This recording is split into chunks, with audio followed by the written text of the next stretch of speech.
Hey, fourth grade, how are you? I am going to show you what we're going to be doing for our next lesson. As you can see, it says equivalent fractions. So I'm going to go over this with you.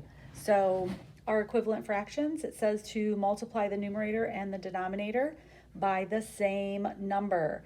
So when you make an equivalent fraction, you are going to multiply the numerator and the denominator by the same number. It could be any number. Don't get too crazy. We don't want to have anything that's like 100 or 50 or whatever.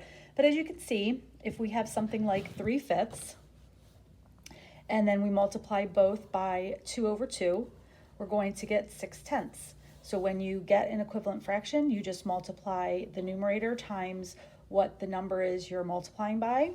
You multiply the denominator times what you're multiplying by, and you get a new equivalent fraction. Our second example is 2/4, and again, multiplying by 4/4, So our third example is 5/10, multiplying again by 2/2. You don't have to, but you can.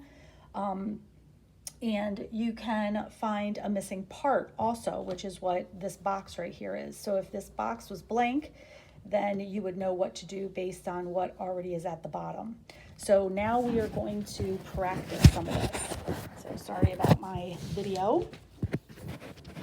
So here's our first part of our notes.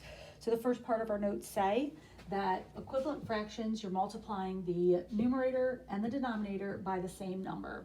And notes are going to be on Google Classroom for you. And you can print those notes, but you don't have to. They're usually what we're going to glue into our notebook, which we cannot do that right now. So those are the notes for you, and that's what I'm going to go over right now. So as I'm going over those notes, you can have them with you and you can see the fill in the blank that we're going to do.